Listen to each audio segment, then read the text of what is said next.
Hey kids, it's me. And today we're going to learn about Esther, who became queen so she could save her people. A long time ago, in the great kingdom of Persia, which some historians say is modern-day Iran, there lived a powerful king named Xerxes. You may have heard of him in the Old Testament of the Bible, or maybe even seen the movie 300. He ruled over 127 provinces. All the important people came, dressed in their finest clothes, drinking wine, and having fun. At the end of it, he decided to throw the party of the century. King Xerxes decided he wanted to show off his favorite toy, the queen. So he told his guards to call Queen Vashti to appear before the guests and show off her beauty, maybe even dance for them. If it pleases the king, let a law be written to destroy them. But everyone else was in big trouble. When Mordecai heard about the decree, he tore his clothes, put on sackcloth, and mourned. He sat down in the dust and ashes outside the palace walls and cried out to God. Esther simply invited them to another feast the next day. Haman left the banquet full of pride, but also furious again when he saw Mordecai at the palace gates, still refusing to bow. He built a massive gallows and planned to have Mordecai hanged the next morning. That night, the king couldn't sleep, so he asked for the royal records to be read aloud. And what did he hear? A story about Mordecai uncovering a plot to kill the king, something the king had forgotten. Has anything been done to honor him? The king asked. No, said his servant. The next morning, Haman came to ask about hanging Mordecai. But before he could speak, the king asked, what should be done for the man the king wants to honor? Thinking it was himself, Haman replied, he should wear royal robes, ride the king's horse, and be honored in public. Great, the king said. Go do that for Mordecai. Haman was humiliated. He put on the fancy clothes, rode the fancy horse, and paraded through the streets. Everyone shouted and cheered for Mordecai, but he just bowed down to God. Then he sent word to Esther, begging her to speak to the king and save their people. But there was a problem. This time, Esther answered, if I have found favor with you, grant me my life and the lives of my people. He promoted Mordecai to Haman's position of power. He also wrote another letter to cancel the order to kill the Jews, but it was too late. The day the Jewish people were going to be attacked was only 2 days away. The new letter couldn't reach the far corners of the empire in time. But this decree gave the Jewish people permission to defend themselves. On the 13th day of the 12th month, the Jews fought back against their enemies. Miraculously, not one Jew was killed. Instead, the attackers were defeated. A day of sorrow became a day of victory and joy.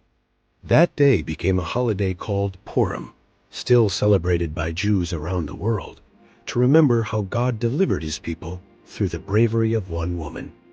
We have been sold for destruction. Who would do such a thing? The king demanded. Esther turned to Haman. This wicked man Haman. The king was furious. Haman was arrested immediately, and in a twist of justice, Haman was hanged on the very gallows he had built for Mordecai. In Persia, no one, even the queen, could approach the king without being invited. If someone entered the throne room uninvited, they could be put to death unless the king raised his golden scepter. The king gave it to Haman, who wore it proudly. Esther hadn't been called to the king in over a month. The king, unaware of the full truth, agreed. If you remain silent at this time, relief and deliverance will come from somewhere else. But who knows? Perhaps you were made queen for such a time as this. Esther made a courageous decision. Tell all the Jews to fast for 3 days. I will go to the king even if it costs me my life.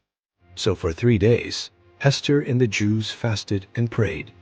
They cried out to God to help them in their time of need. On the 3rd day, Esther put on her royal robes and approached the throne room. The guards tensed. Everyone held their breath. King Xerxes looked up and smiled.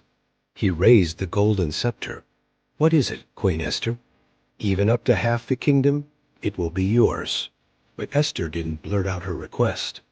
Instead, she invited the king and Haman to a banquet. She knew the king would never agree to what she wanted during the day. But at night, after a few glasses of wine, he just might be willing to listen. Letters were sent throughout the empire declaring that on the 13th day of the 12th month, all Jews were to be killed. But she refused. In anger, the king removed her as queen.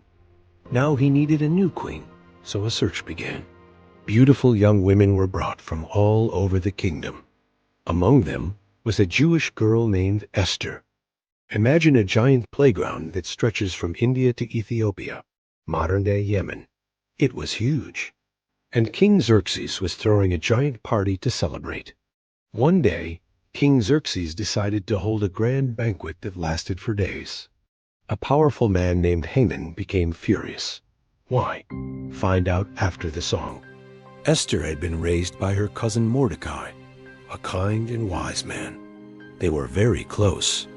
They prayed together every night and read the Jewish scriptures, which taught them to trust in God and be kind to everyone. Esther was raised to be humble, kind, and beautiful, both inside and out. But there was one secret. No one knew she was Jewish, because Mordecai told her to keep it hidden for now. When it was her turn to meet the king, Esther found favor in his eyes.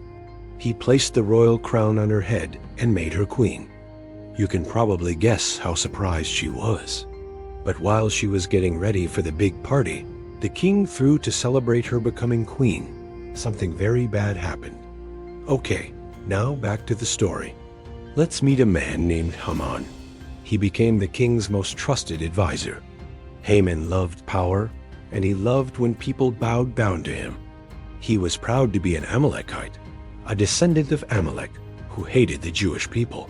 In fact, Haman wanted to wipe them all out. But there was one person who wasn't going to bow to anyone except God. When Haman found out it was Mordecai, a Jew, he tried to figure out who he was.